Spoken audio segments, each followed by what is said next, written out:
The massive space station called Harmony Point floated in the darkness between stars. Inside its biggest meeting room, 12 different alien species sat around a huge metal table. They had come here for one reason: war.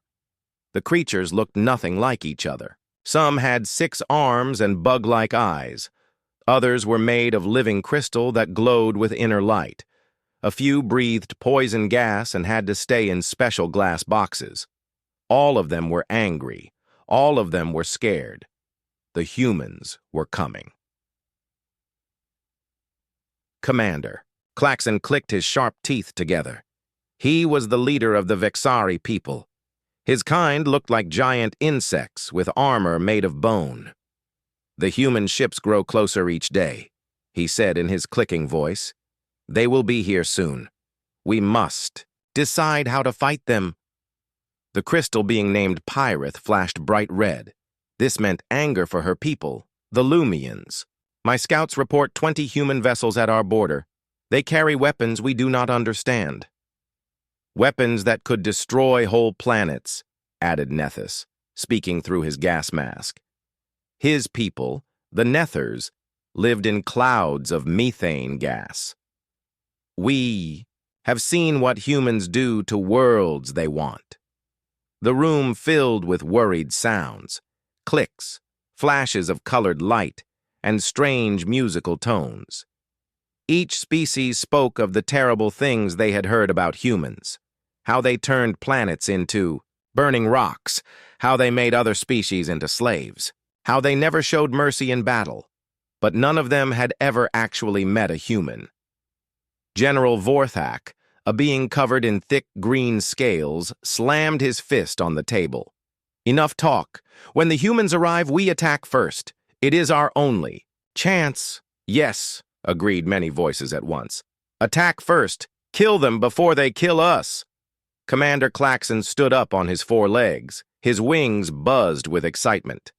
"Then it is decided. When the human ships—" The lights in the room suddenly changed color. A voice spoke from the walls. "Attention.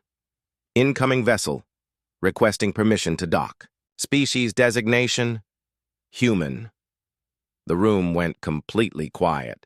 Even the gas-breathing Nethers stopped their musical humming.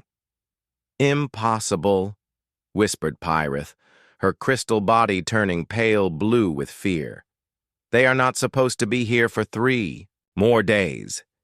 "It must be a scout ship," said Vorthak. "One vessel ahead of their war fleet." Klaxon's compound eyes focused on the main screen. "Show us this human ship." The screen lit up with an image of space. There, moving slowly toward the station, was a small silver ship. It was not very big, maybe large enough for 10 people. It had no visible weapons, no armor plating, no shield generators. "That is their warship?" asked Nethys, confused. "It must be a trick," said General Vorthak. "Humans are known for their lies." The voice from the walls spoke again. "The human vessel is requesting immediate audience with the Galactic Council. They say it is urgent." Commander Klaxon looked around the table at all the different faces and forms. "What do you all think?" "Let them dock," said Pyrith after a moment. "But surround them with our best warriors. If they try anything, we kill them quickly." "Agreed," said several others. "Attention, human vessel." Klaxon spoke to the walls. "You may dock at Bay 7. You will be met by armed guards." 20 minutes later, the airlock doors opened with a soft hiss.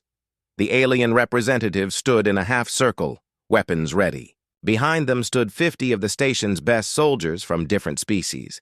Everyone expected to see human warriors step through those doors. They expected battle armor and energy weapons. They expected threats and demands. Instead, a human woman walked out of the airlock. She was small, much smaller than most of the aliens in the room. Her skin was smooth and tan. Her black hair was tied back in a simple style.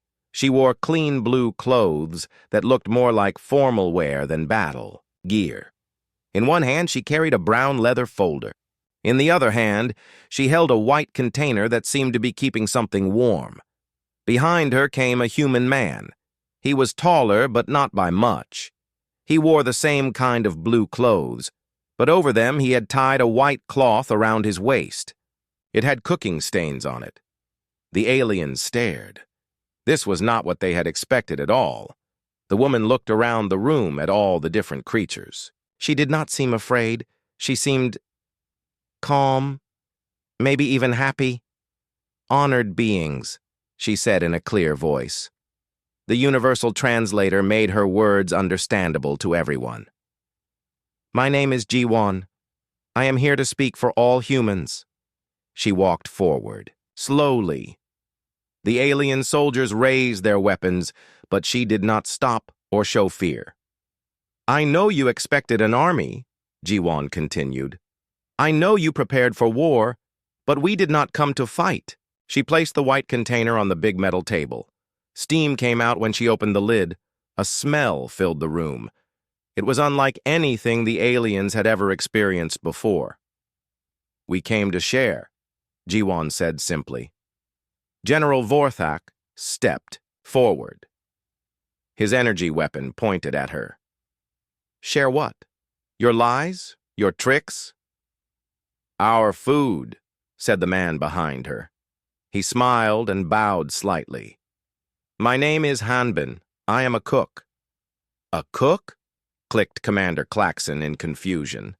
Ji-won opened the leather folder and pulled out papers. "This is a peace treaty.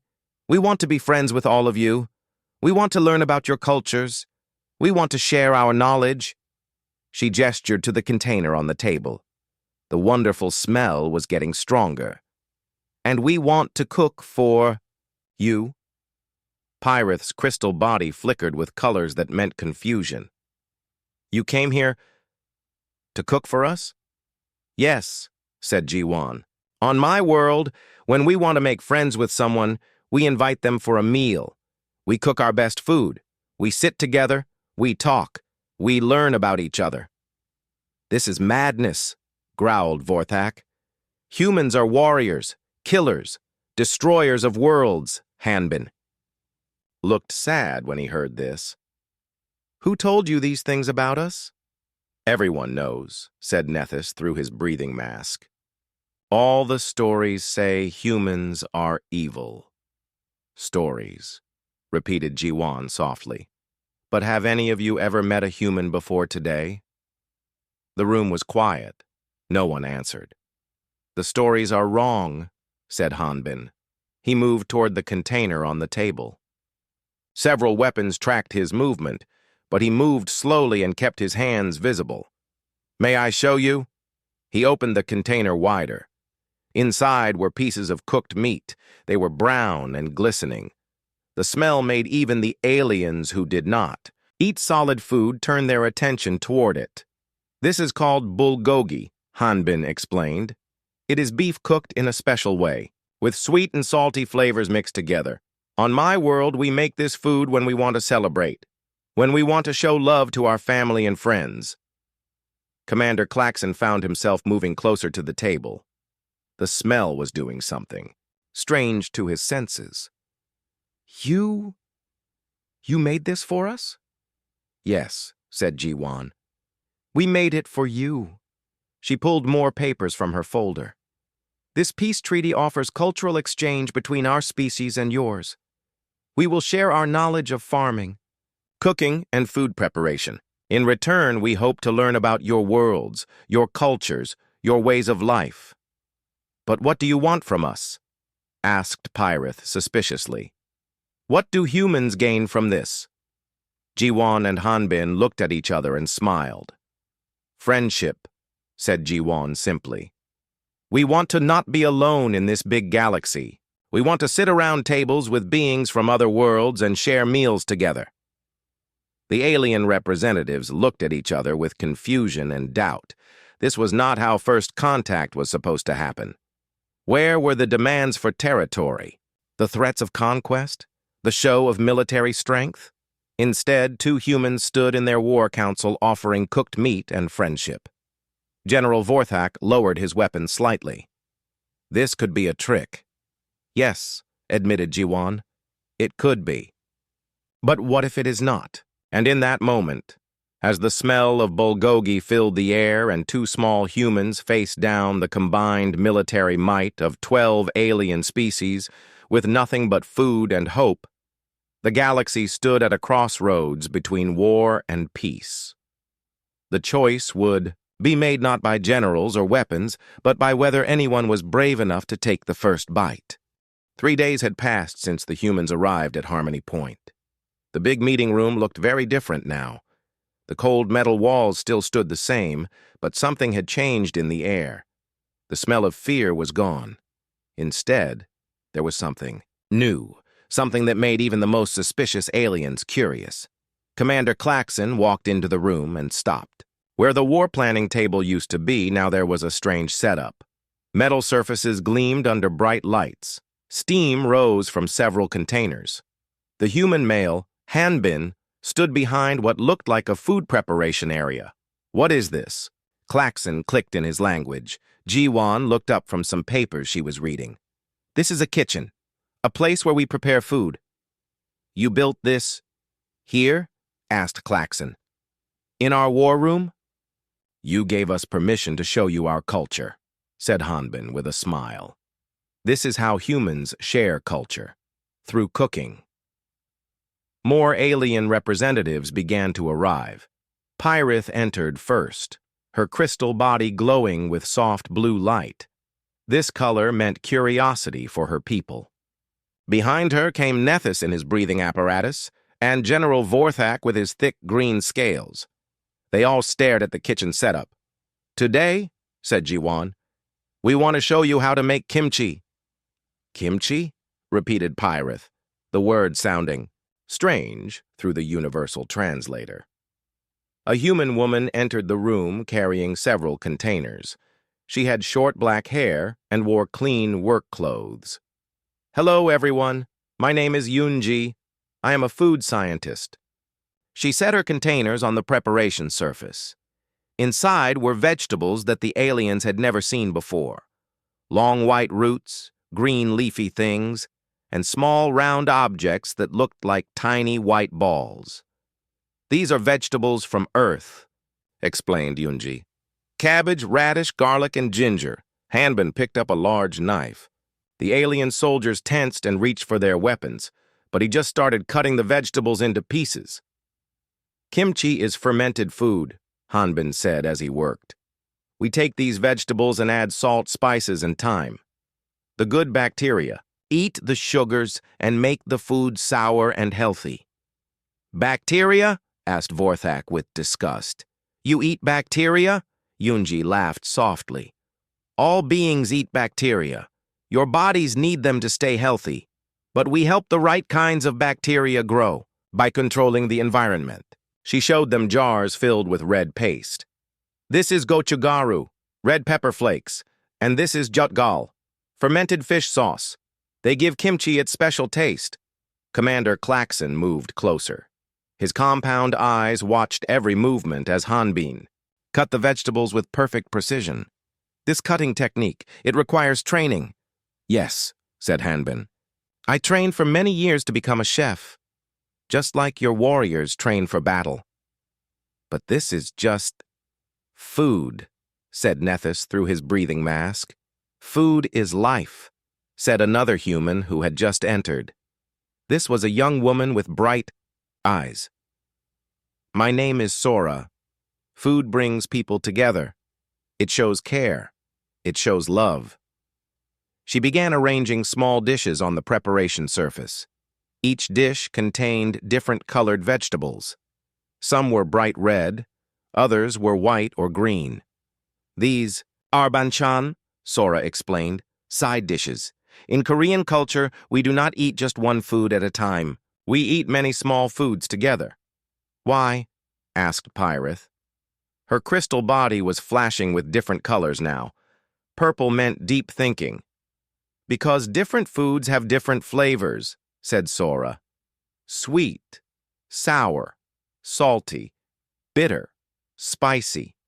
When you eat them together, they make new flavors that are better than any single food alone." Hanben finished cutting the cabbage and put it in a large bowl. He sprinkled salt over it and began mixing it with his hands. "Now we wait," he said. "The salt will draw water out of the cabbage. This makes it ready for fermentation." General Vorthak looked confused. "You use your hands? Is this not dirty?" "Clean hands," said Yunji. "Very clean. And the salt kills bad bacteria while helping good bacteria grow." While they waited, Jiwon opened several containers of the banchan that Sora had prepared. She gave small amounts to each alien representative. "Please try these," she said. "They are safe for all. Your species. We tested them." Commander Klaxon looked at the tiny portion of seasoned vegetables in front of him. They smelled interesting, different from anything he had ever experienced. "It will not hurt me?" he asked. "No," said Yunji. "We studied your biology reports. These vegetables will be good for your digestive system." Klaxon picked up a small piece. With his claw-like fingers, he put it in his mouth and began to chew. His compound eyes went wide. "This taste," he clicked excitedly, "it is complex, many flavors at once." "That is the point," said Sora with a happy smile. Pirith extended one of her crystal appendages toward a piece of pickled radish. When she touched it, her body flashed bright green. This color meant pleasure for her people. "The temperature is perfect," she said in wonder. "Cool, but not cold. And the texture, it is both soft and firm at the same time." Even Nethys, who could not eat solid food, leaned closer to smell the banchan through his breathing apparatus. "The aroma compounds are fascinating," he said. "I can detect at least 12 different chemical signatures." As the aliens tried different banchan, Hanbin returned to the salted cabbage. He drained the water that had been drawn out and began adding the red paste mixture. "Now comes the fun part," he said. He put on clean gloves and began mixing the cabbage. With the red spice paste, the vegetables turned bright red as he worked. "Why is it that color?" asked Vorthak. "It looks like blood." "Red peppers," said Hanbin simply. "They make food spicy and give it color. On Earth, we love spicy food."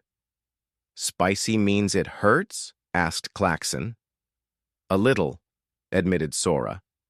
"But it is a good hurt. It makes you feel warm. Inside. And after a while, you want more." "This does not make sense," said Pirith. "Why would you want food that causes pain?" Jiwon stepped forward. "May I tell you about Korean history?" The aliens nodded. "Long ago, my people lived through very hard times, cold winters, wars, not enough food. But we learned that spicy food made us feel strong. It made our bodies warm when it was cold outside. And when we ate together, even bad times did not seem so bad." She watched Hanbin pack the red kimchi into glass jars. "Food is not just about nutrition for humans. It is about memory, about family, about hope." "Hope," repeated Nethys. "Yes," said Yunji. "When you make kimchi, you cannot eat it right away. You must wait days or weeks for it to ferment properly. So making kimchi means you believe there will be a future to enjoy it." The room was quiet for a moment as the aliens thought about this. "How long must we wait?" asked Commander Klaxon. "For kimchi? 3 days minimum. But it gets better if you wait longer." Klaxon looked at his fellow representatives. "And you will teach us to make this ourselves?" "Of course," said Hanbin. "That is why we are here." Sora brought out small containers, each one filled with kimchi starter culture. These contain the good bacteria needed for fermentation. Take them to your worlds. Follow the instructions. In 1 week, you will have your own kimchi. Each alien representative took a container. They held them carefully, as if they contained something precious. "This is very different from what we expected," said Vorthak slowly. "What did you expect?" asked Jiwon. "Demands, threats, orders to surrender our worlds." Jiwan looked sad. We do not want your worlds. We have our own world. We just want to not be alone in the galaxy. And you think food will accomplish this? Asked Pyrith. Food is the beginning, said Sora. When beings eat together, they talk. When they talk, they learn about each other. When they learn, they understand. When they understand, they can be friends. As the day ended, the aliens left carrying their containers of kimchi starter and small portions of banchan to try later. Each one looked confused, but curious. Commander. Klaxon was the last to leave. He turned back at the door. Human Jiwon, he said. Your people, they are very strange. Strange how? She asked. You came here expecting us to try to kill you, but you brought us gifts anyway. Jiwon smiled. We hoped you would be hungry for more than just war. Klaxon clicked his teeth in what might have been laughter. We will see in 3 days if this kimchi is worth the wait. As he left, the humans began cleaning their kitchen. Tomorrow they would teach the aliens about different kinds of fermentation. But tonight, for the first time since arriving at Harmony Point, they went to sleep believing that peace might actually be possible. Outside, in 12 different quarters around the station, alien beings sat looking at small containers of fermenting vegetables, wondering what would happen when they opened them. The first seeds of friendship had been planted. Now everyone would wait to see what grew. 2 weeks had passed since the first cooking lesson. Jiwan walked into the main kitchen area and stopped in amazement. What she saw was impossible, yet it was happening right in front of her eyes. Commander Klaxon stood at a preparation station, but he was not making human food. Instead, his sharp claws moved with incredible precision as he built something beautiful. It looked like a small crystal castle made entirely of sugar.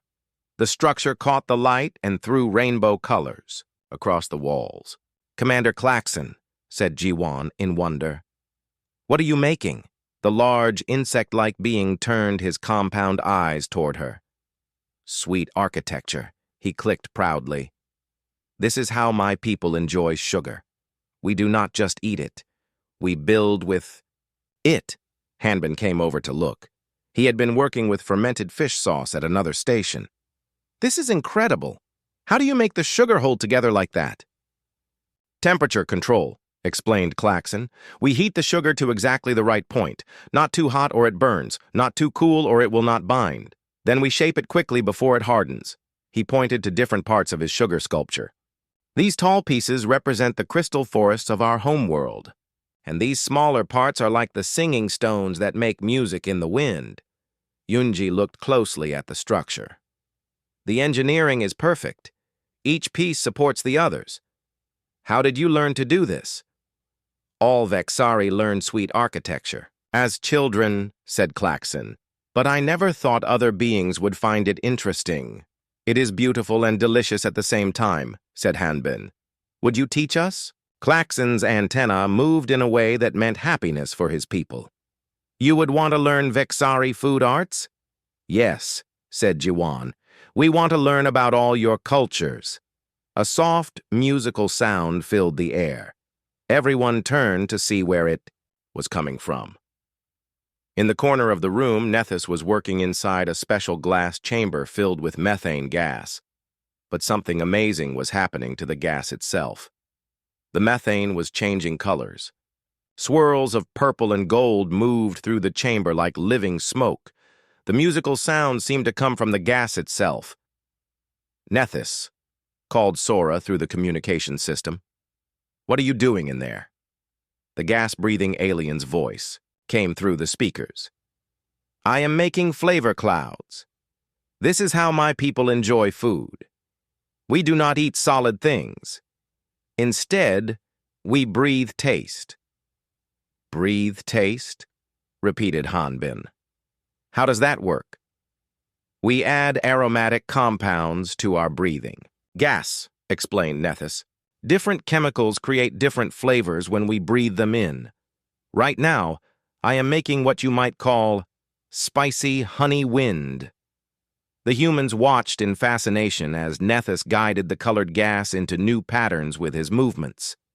The gas formed spirals and waves that looked like art made of air. "The kimchi you taught us to make," continued Nethys. "It creates wonderful aromatic compounds as it ferments. I have been collecting these and mixing them into breathing compositions." "So, you can taste kimchi by breathing it?" asked Yunji. "Yes, but also more. I can blend kimchi aromatics with the scent of our homeworld's crystal lakes and the sweet wind that blows through our gas gardens. It creates entirely new experiences." Jiwan felt excitement building in her chest. "You are creating fusion food, mixing your culture with ours. Is this acceptable?" asked Nethys, suddenly worried. "I do not want to insult your traditions." "It is wonderful," said Jiwan. "This is exactly what we hoped would happen." A bright flash of light made everyone turn toward another part of the kitchen. Pirith was working at a station that looked completely different from the others. Instead of heat sources, she had devices that produced carefully controlled cold temperatures. "Pirith," called Hanbin, "what are you working on?" The crystal being's body flashed with colors that meant excitement. "Temperature fermentation control. I have been studying the kimchi process that Yunji taught us." She gestured to several containers around her station. Each one glowed with a different color of light from inside her crystal body. "Your fermentation process requires very specific temperatures," explained Pirith. "Too hot and the good bacteria die. Too cold and nothing happens. But my people can control heat and cold with great precision." "What did you discover?" asked Yunji, moving closer. "I can make fermentation happen faster while keeping all the complex flavors," said Pirith proudly. "Usually kimchi takes days or weeks. I can make it in hours." She opened one of the containers. The smell that came out was exactly like perfectly aged kimchi, but this batch had been made only that morning. "This is revolutionary," said Yunji. "You could help preserve foods for long space journeys. You could create aged flavors without waiting."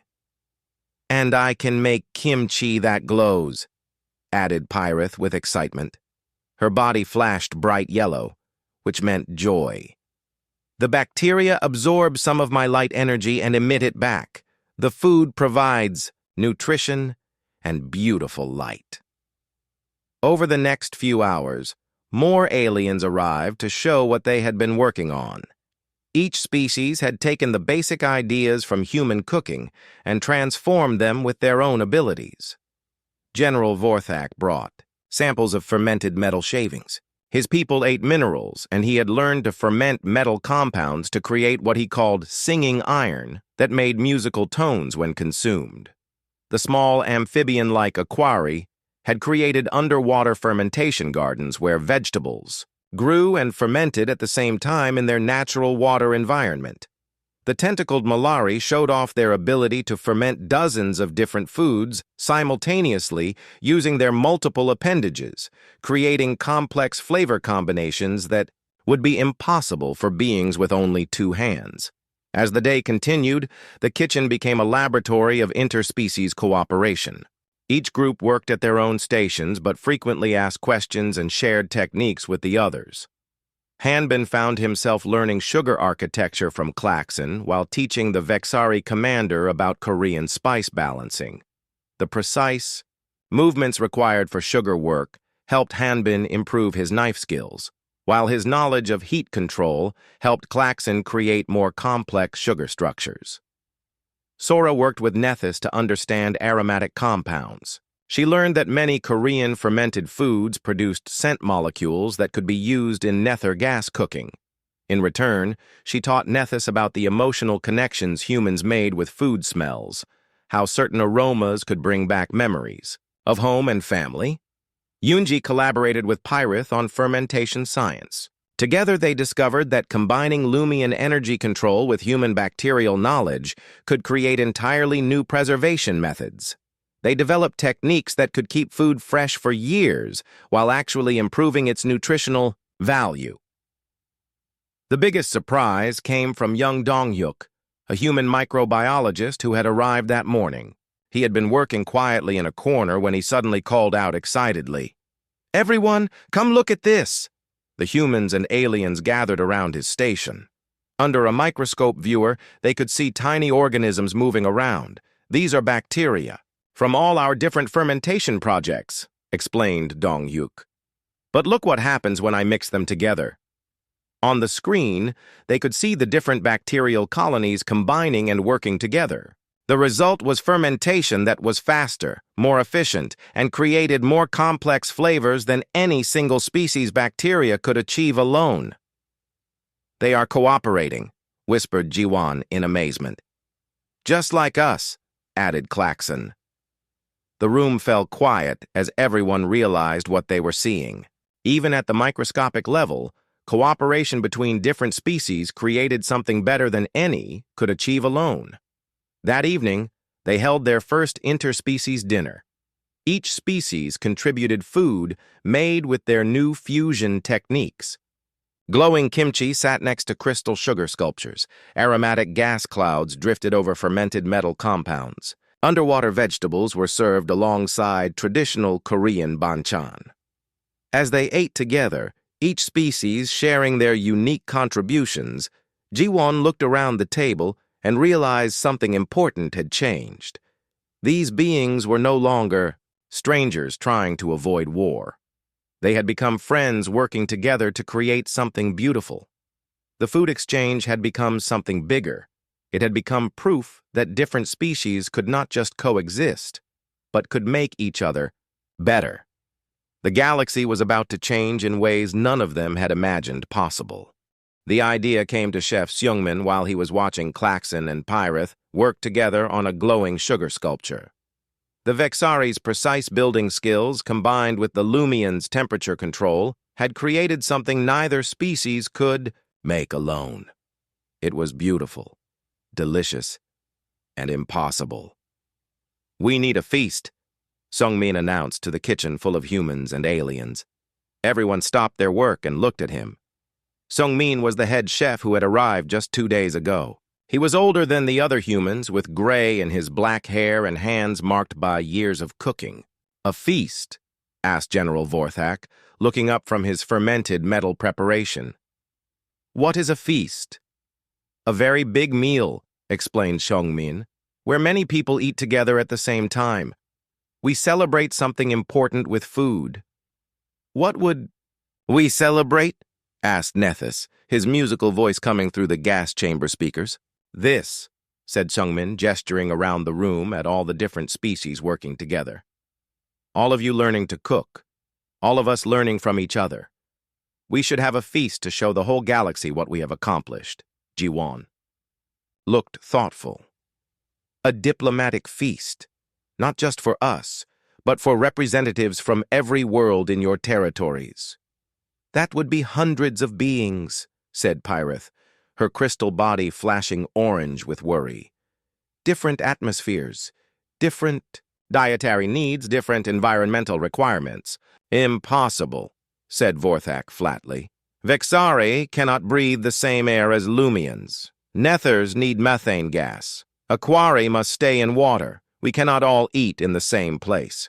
But Engineer Jihoon was already moving toward his planning tablet. He was a young human who specialized in solving impossible problems. "Actually," said Jihoon slowly, "it might work. The station has modular environment chambers. We could create a dining space with different atmospheric zones connected by transparent barriers." He began drawing designs on his tablet and projecting them for everyone to see. "Look, the center area could be standard oxygen atmosphere for most species. Surrounding sections could have methane gas for Nethers, high humidity for Vexari, water pools for Aquari. Everyone could see each other and share the experience while staying in their comfortable environment." "The engineering would be extremely complex," said Klaxon, studying the plans with his compound eyes. "But possible?" asked Seungmin hopefully. "Possible," admitted Klaxon. "Difficult, but possible." Over the next 3 days, something amazing happened. Word of the planned feast spread throughout the station and beyond. Representatives who had come expecting to plan a war began sending messages to their homeworlds about food and friendship instead. The station's engineers worked day and night with Ji-hoon to create the multi-environment dining space. It was unlike anything that had ever been built before. A huge circular room with sections for each type of atmosphere, connected by clear walls so everyone could see each other. Meanwhile, the kitchen became a frenzy of preparation. Seung-min organized cooking teams that mixed humans and aliens together. Each team was responsible for creating fusion dishes that could be enjoyed by multiple species. Hanbin led a team working on universal umami. He had discovered that certain fermented compounds triggered pleasure responses in the taste systems of all the species they had tested. Umami is the fifth taste, explained Hanbin as he worked with samples from dozens of different fermentation projects.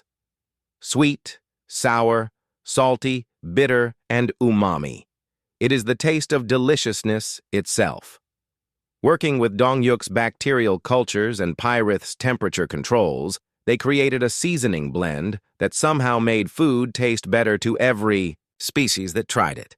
Even Nethys, who could only taste through breathing, found that foods seasoned with universal umami created more satisfying aromatic compounds. Sora led another team focused on visual presentation. Working with Klaxon's sugar architecture and the artistic abilities of other species, they created dishes that were as beautiful to look at as they were delicious to eat. Food should make you happy before you even taste it, said Sora, as she arranged glowing vegetables in patterns that reminded Vexari of their crystal forests and Lumians of their energy cascades. Yoonji headed the nutrition team, making sure that every dish they prepared would be safe and healthy for all the different alien biologies. This was incredibly complex work, requiring detailed knowledge of how each species processed different compounds. We cannot just avoid harmful ingredients, explained Yoonji to her mixed species team. We want every being to feel nourished and satisfied by what they eat. Young Chef Young-ho surprised everyone by creating the breakthrough they needed. Working alone late one night, he developed what he called harmony seasoning. Each species tastes things differently, he explained to the assembled cooking teams the next morning. But there are some flavor compounds that trigger happiness responses in all your brain chemistries. He showed them a small container of powder that looked ordinary but smelled amazing to every species that encountered it. I studied the molecular structure of what makes each of you feel satisfied after eating, continued Young-ho. Then I found natural compounds that could trigger those same satisfaction responses. This seasoning does not just taste good, it makes you feel good. As the day of the feast approached, delegations began arriving from across the galaxy. Beings who had never met each other came to Harmony Point curious about this strange human idea of solving disputes with dinner. The feast preparation became a public event. Visiting aliens watched through observation windows as humans and the original alien representatives worked together in the kitchen. Many asked if they could help. Soon, the kitchen had representatives from 20 different species all working together. The crystalline singers contributed their ability to tune vibrations that made food taste better. The gas giant dwellers shared techniques for preserving flavor compounds in low-pressure environments. The silicon-based rock eaters showed how to ferment mineral broths that provided nutrition for species that ate inorganic materials. This is becoming something bigger than a feast, observed Jiwon as she watched a plasma being help a crystal singer tune the frequency of a fermentation chamber. It is becoming proof, said Ambassador Tae-hyun, who had arrived to observe the diplomatic implications. Proof that different species can work together, that we can create things together that none of us could make alone. The night before the feast, Seung-min stood in the completed dining room and felt overwhelmed. The space was incredible. Each environmental section was perfectly designed for its species' needs, but the overall effect was of unity. Beings in different atmospheres could easily see and communicate with each other. The menu they had developed included over 40 different dishes, each one designed to be enjoyed by multiple species. Traditional Korean foods had been adapted and combined with alien techniques to create entirely new categories of cuisine. "Are you nervous?" asked Hanbin, joining him in the empty dining room. "Terrified," admitted Seung-min. "Tomorrow, beings from across the galaxy will eat our food. If it goes wrong, it will not go wrong," said a clicking voice behind them. Commander Klaxon entered the room, followed by Pyrith, Nethys, and several other alien representatives. "How? Can you be sure?" asked Seung-min. "Because we helped make it," said Pyrith simply. "This is not just human food anymore. It is our food, all of ours together." "And if beings do not like the food," worried Hanbin, "then they will like the fact that we made it together," said Nethys through his breathing apparatus. "That will be enough." The day of the feast arrived. Representatives from 47 different species filled the dining room. The sight was incredible. Beings of every imaginable shape, size, and environmental need all gathered in one space. Seung-min welcomed everyone through the universal translation system. "Honored guests, welcome to the first interspecies feast. Today we share not just food, but friendship. We hope that when you leave here, you will take with you the knowledge that we are all neighbors in this galaxy." The first course was served. Universal umami kimchi glowed softly on each table, adapted for the dietary needs of each species. The reaction was immediate. Beings who had never tasted fermented food before found themselves making sounds of pleasure and surprise. Course followed. Klaxon's sugar architecture filled with aromatic gases from Nethys.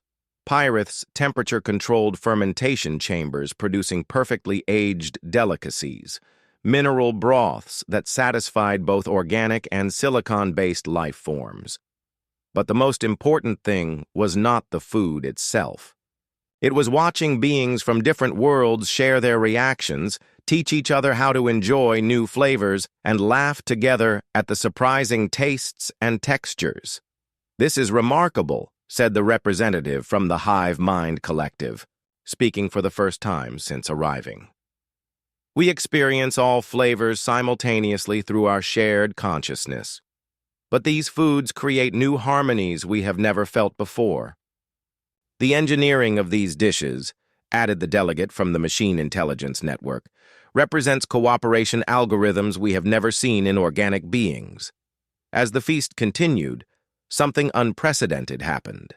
The alien representatives began proposing formal cooperation agreements, not just for food exchange, but for scientific collaboration, cultural sharing, and mutual defense. "If we can create this together," said the elder from the ancient tree civilization, "what else might we accomplish?" By the end of the feast, the original peace treaty had been completely rewritten. Instead of a simple non-aggression pact, it had become the foundation for the Galactic Cooperative Alliance. The document established permanent cultural exchange programs, shared research initiatives, and regular interspecies festivals. Most importantly, it created the framework for beings from different worlds to work together as partners rather than competitors. As the guests prepared to leave, each one carrying containers of fermentation starters and recipe instructions, Jiwan realized that something historic had happened. They had not just prevented a war, they had started a galactic civilization based on cooperation, understanding, and shared meals. The feast was over, but the real work was just beginning. 6 months after the Great Feast, agricultural specialist Minji stood on the surface of a world that had never seen Earth vegetables before. The soil beneath her feet was purple, and 3 different colored suns hung in the sky above. Yet somehow, the kimchi fermenting in the underground chambers below was turning out perfectly. "The bacterial cultures are adapting better than we expected," she reported into her communication device. She was talking to the research team back on Harmony. Point. "The Vexari soil composition actually improves the fermentation process." Around her, young Vexari workers tended rows of Earth vegetables that should not have been able to grow in this alien soil. But they were not just growing, they were thriving. The cabbage has developed a natural resistance to our crystal winds, explained Ziklix, a young Vexari who had become Minji's partner in the agricultural project. And the taste is different from yours, more complex. Minji picked a leaf and tried it. Ziklix was right. The cabbage grown in Vexari soil had a mineral undertone that made it perfect for their species' taste preferences. "We are not just growing Earth food," said Ziklix with excitement. "We are growing Vexari Earth fusion food." This was happening all across the galaxy. What had started as simple food sharing had become a revolution in agriculture, culture, and cooperation. On the Lumian homeworld, Pyrith had created something that amazed everyone. Deep in the crystal caves where her people lived, she had built vast kimchi fermentation chambers. The cave's natural temperature regulation created perfect conditions for developing new varieties of fermented foods. The fermentation happens in layers, Pyrith explained to the scientific team that had come to study her work. Different temperatures at different depths create different bacterial environments. One batch of kimchi develops 5 different flavor profiles as it ages. The chambers glowed with the soft light of her people's energy, creating an otherworldly beauty. Visiting beings often said that eating kimchi from the Lumian caves was like tasting light itself. But Pyrith's greatest achievement was teaching fermentation to young Lumians. Her people had never needed to prepare food before, since they fed directly on energy. Now, Lumian children learned vegetable cultivation alongside their traditional energy manipulation. "Food preparation teaches patience," Pyrith told the young ones as they carefully tended their fermentation jars. "It teaches planning for the future. It teaches that some of the best things in life cannot be rushed." Meanwhile, on the gas giant where the Nethers lived, something even more amazing was happening. The entire planet had become a 3-dimensional spice garden. Atmospheric engineer Hyun Woo floated in his environmental suit, watching as massive clouds of aromatic compounds drifted through the gas giant's atmosphere. Each cloud contained different flavor combinations developed by Nether wind shepherds working with human spice experts. "The wind patterns carry the flavor clouds in predictable cycles," explained Nithros, a Nether who had become an expert in what they called atmospheric cuisine. "We can harvest specific flavor combinations by knowing where to position ourselves in the atmospheric currents." The Nether homeworld had become a popular destination for beings who wanted to experience flavors that could not be created anywhere else. Tourists from across the galaxy came to float in the aromatic clouds and experience taste through breathing. "We have created the first planet-sized kitchen," said Hyunwoo with pride. "The whole world participates in food creation." Back on Harmony Point, the original space station had been transformed beyond recognition. What had once been a military conference facility was now the galaxy's center for culinary research and cultural exchange. Dr. Chan He, a human anthropologist, studied the social changes that food sharing had created throughout the galaxy. His research showed something remarkable. "Trade disputes have decreased by 80%, he reported to the Galactic Council. "Military conflicts are down 95%. Applications for interspecies cultural exchange programs have increased by over 3,000%. The numbers told an incredible story. Species that had been enemies for generations were now working together on joint fermentation projects. Military fleets had been converted into cultural exchange vessels, each one equipped with kitchens and laboratories for sharing culinary knowledge. Food sharing creates emotional bonds that formal treaties cannot match," explained Dr. Chan He. "When beings cook together, they stop seeing each other as threats and start seeing each other as partners." The economic changes were just as dramatic. Agricultural specialist Minji's reports from various worlds showed that interspecies farming techniques were producing food yields that exceeded what any single species could achieve alone. Vexari soil conditioning combined with human crop rotation and Lumion temperature control has increased vegetable production by 400%, reported Minji from her latest project World. And the nutritional value is higher than traditional methods from any of our species. Trade routes that had once carried weapons and strategic materials now transported seeds, spices, and fermentation cultures. The galactic economy was shifting from resource extraction to collaborative creation. Young engineer Jae-won led a team that designed specialized ships for food transport. These vessels could maintain dozens of different environmental conditions, simultaneously allowing delicate fermentation processes to continue during long space journeys. "We have created mobile ecosystems," explained Jae-won as he showed off his latest ship design. "Each vessel can support the agricultural needs of multiple species while traveling between star systems." The most surprising development was happening in education. Across the galaxy, military academies were being converted into culinary institutes. Young beings who would once have trained for war now learned the sciences of fermentation, the arts of flavor combination, and the diplomacy of shared meals. Commander Claxon, who had become the director of the largest culinary institute, often spoke to new students about the transformation he had witnessed.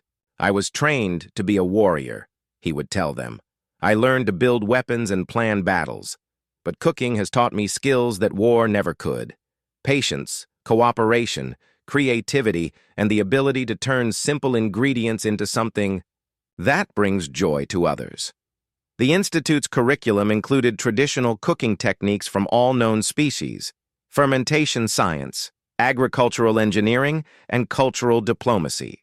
Graduates became ambassadors of peace, carrying knowledge and recipes to new worlds. Perhaps the most significant change was in how species viewed each other. Chef Young-ho, who had developed the universal umami seasoning, now led research into what he called empathy cuisine. "When you understand what foods bring joy to another species," he explained, "you begin to understand how they experience pleasure, comfort, and satisfaction. Food becomes a window into the emotional life of other beings." His research had led to breakthrough discoveries about consciousness and emotion across different life forms. The study of taste preferences had become a new field of xenopsychology.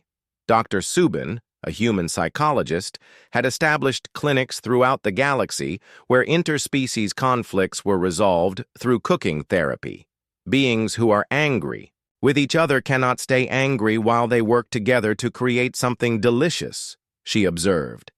The act of cooking together forces cooperation, communication, and shared goals. Her success rate in resolving disputes was unprecedented. Even ancient territorial conflicts between species had been settled through collaborative cooking projects. The transformation was so complete that many young beings across the galaxy could not imagine a time when species fought wars instead of sharing recipes. On Earth, children learned about the Great Peace in their history classes. The story of how fermented vegetables and the willingness to share a meal had prevented the greatest war in galactic history was told as an example of how small acts of kindness could change everything. Meanwhile, the original participants in the food exchange had become celebrities across the galaxy. Ji-won was now the galactic ambassador for cultural exchange. Hanbin had written cookbooks that were translated into hundreds of alien languages. Yoonji led the Galactic Institute for Fermentation Science, but they all agreed that the most important achievement was not any individual recognition. It was the simple fact that beings throughout the galaxy now instinctively responded to new contact situations by offering food instead of raising weapons. "We have changed the default setting of galactic civilization," observed Ji-won during a recent interview. "Instead of assuming that strangers are threats, we now assume they might be hungry." As Minji finished her work on the latest agricultural world and prepared to return to Harmony Point, she reflected on how much had changed. The purple soil beneath her feet was now growing vegetables that would feed both humans and Vexari. The Fermentation chambers below ground were creating new flavors that neither species could have imagined alone. Young Vexari and human children played together in the fields, learning agricultural techniques, both their species. They spoke a mixture of languages and shared snacks that combined the best of both food traditions. This was the real victory, Minji realized, not preventing a war, but creating a generation that could not imagine why anyone would want to HFY. 1 year after the first contact that changed everything, Ambassador Ji-won stood in the same chamber where she had once offered bulgogi to suspicious alien warriors. The room looked completely different now. Instead of cold metal walls and battle, planning displays. There were growing plants from 40 different worlds, fermentation stations humming with activity, and the warm smells of foods from across the galaxy. The Galactic Council's new charter hung on the wall, and its first line read exactly as Chef Sungmin had suggested. A galaxy that eats together, grows together. Today marks the first anniversary of the Great Peace, Ji-won announced to the assembled representatives. But now, instead of 12 suspicious species, there were delegates from over 100 different worlds. Some attended in person, others through environmental suits, and a few joined as energy projections from distant star systems. 1 year ago, you expected humans to bring war, continued Ji-won. Instead, we brought kimchi. Today, I want to show you what we have built together. The main display screen lit up with images from across the galaxy. On Vexari worlds, crystal caverns now housed vast fermentation complexes where hundreds of different species' foods aged together. The sight of towering insectoid beings carefully tending to rows of glowing vegetables had become so normal that Vexari children learned plant cultivation alongside their traditional crystal singing. The Vexari agricultural program has exceeded all expectations, reported Claxon, who now served as the director of interspecies agricultural development. We are producing 3 times the food we need for our own population. The surplus feeds refugee populations from 17 different worlds. The images changed to show the Lumion homeworld, where energy-based preservation techniques had revolutionized food storage. Pyrith's innovations allowed foods to maintain perfect freshness for decades while actually improving in flavor and nutritional value. We have solved the problem of food security for long-distance space travel, reported Pyrith, her crystal body flashing with colors of pride. Ships can now carry fresh food for journeys lasting years without any degradation in quality. More images flowed across the screen. The Nether gas giant had become a massive 3-dimensional farm where flavor clouds drifted through the atmosphere in carefully planned patterns. Beings traveled from across the galaxy to experience atmospheric dining where taste was breathed rather than eaten. Tourism to experience interspecies cuisine has become our largest industry, reported Nethys through his breathing apparatus. Last month, we hosted visitors from 89 different worlds. General Hanbin, who now held the title of Cultural Integration Commander, stood to address the assembly. Over the past year, his role had transformed from military leader to something entirely new in galactic history. Military academies throughout the galaxy have been converted to cultural institutes, he reported. Young beings who once would have trained for war now learn the arts of fermentation, flavor combination, and diplomatic cooking. He gestured to a group of young beings sitting in the front row. They represented dozens of different species, all wearing the same style of cooking aprons that had become the uniform of the new Galactic Cultural Corps. These graduates of our first interspecies culinary program will serve as ambassadors to worlds we have not yet contacted. They carry not weapons, but recipes, not battle plans, but cooking techniques. They will offer friendship through food to any beings we encounter. The transformation of military culture had been one of the most remarkable changes. General Vorthak, once a fierce advocate for preemptive strikes against humans, now led the peaceful contact protocol development. Our new first contact procedures begin with agricultural assessment, Vorthak explained. When we encounter new species, our first goal is to understand their nutritional needs and food preferences. We offer to share techniques and ingredients, rather than demanding territory or resources. The economic data presented by Trade Coordinator Minseo showed the incredible success of this approach. Interspecies trade has increased by over 2,000%, she reported. But the nature of trade has completely changed.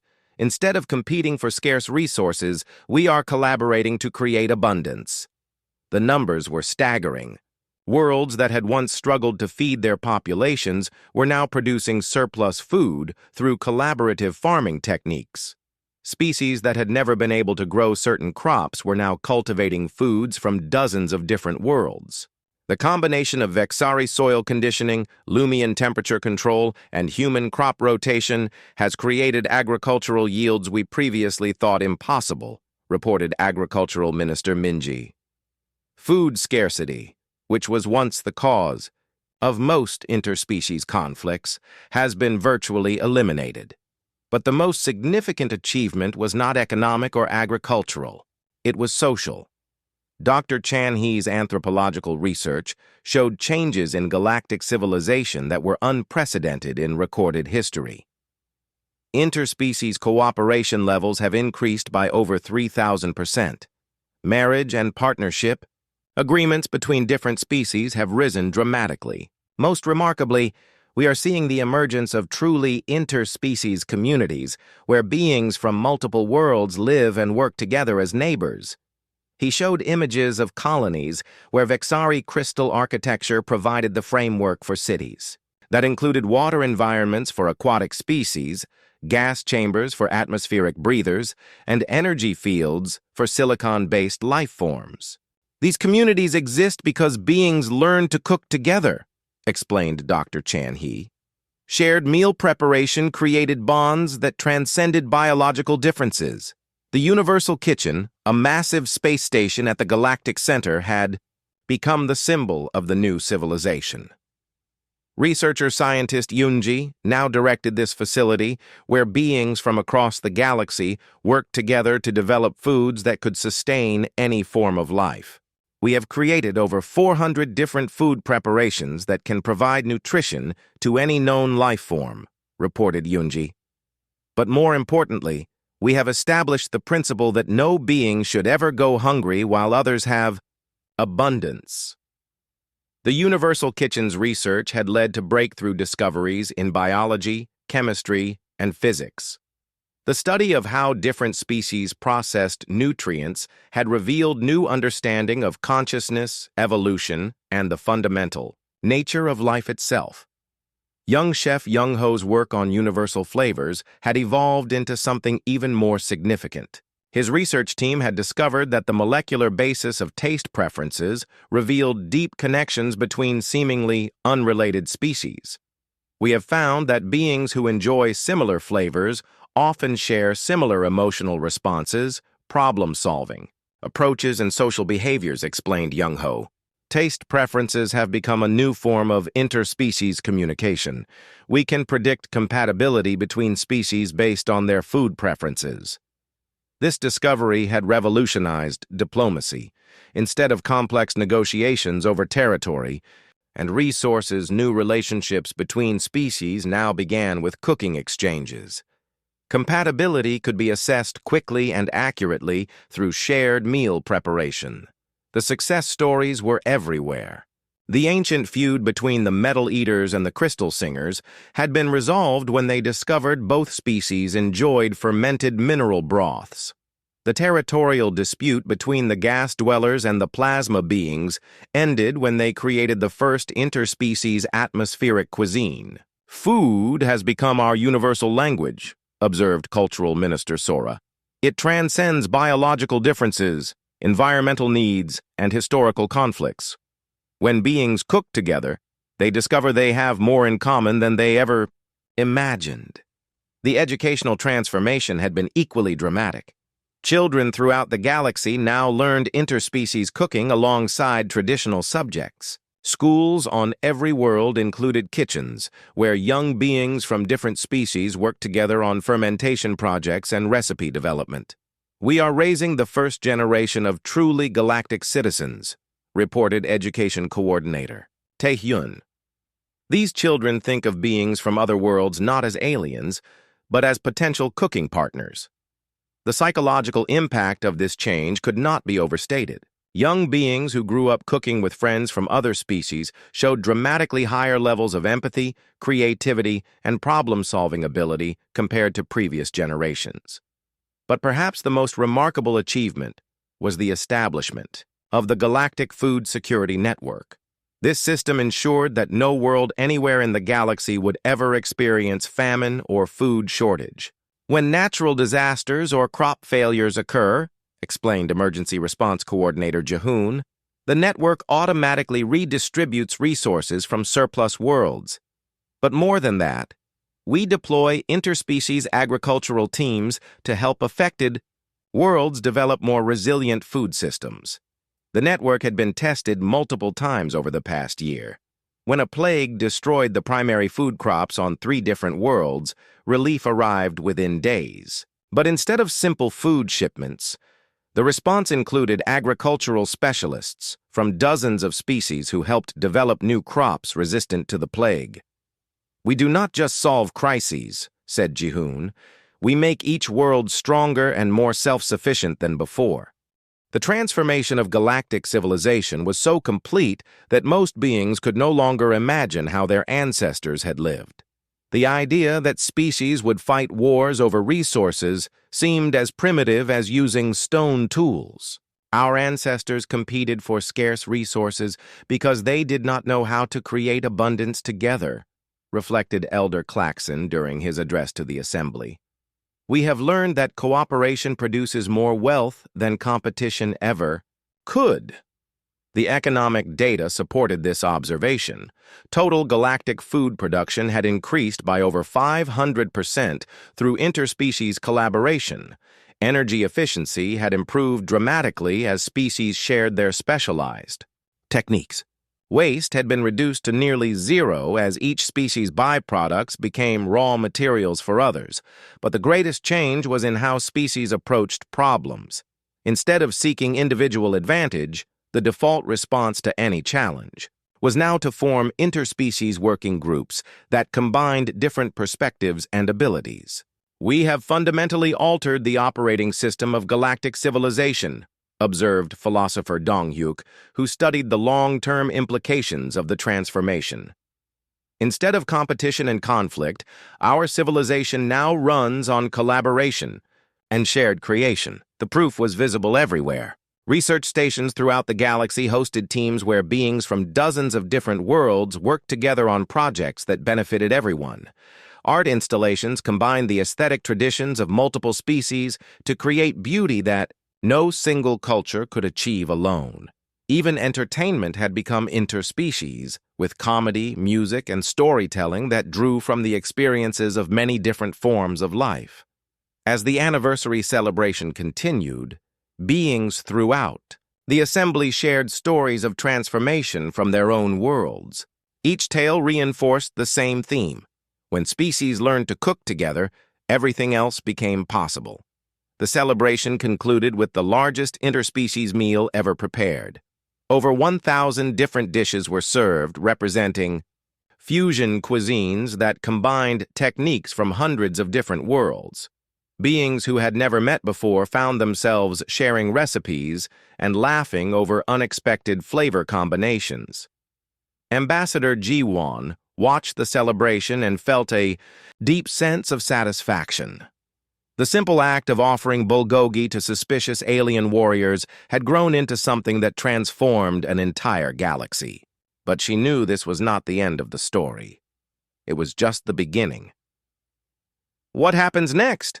asked young reporter Seojin, who was documenting the anniversary for the Galactic News Network. Ji-won smiled as she watched a group of children from 12 different species work together to prepare a dessert that glowed, sang musical notes when eaten, and somehow tasted like the feeling of friendship itself. "Next, we keep growing," she said.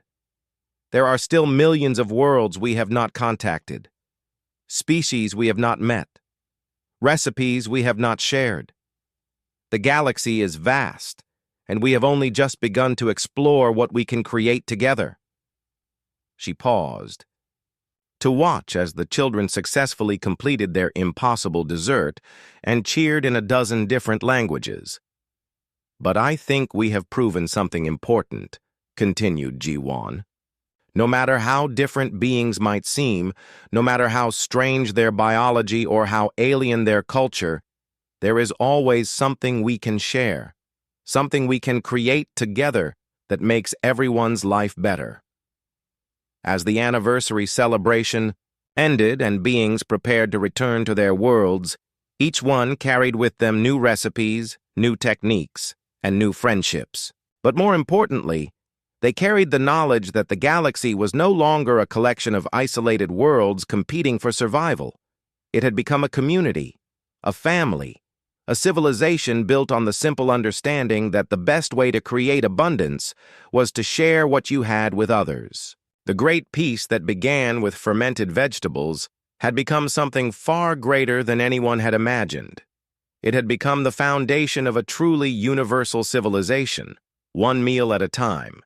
And in schools throughout the galaxy, children learned that the most powerful force in the universe was not technology or weapons or military might. It was the willingness to invite strangers to dinner and see what friendship might grow from shared food and open hearts. The cooking revolution was complete, but the galaxy's greatest adventures were just beginning.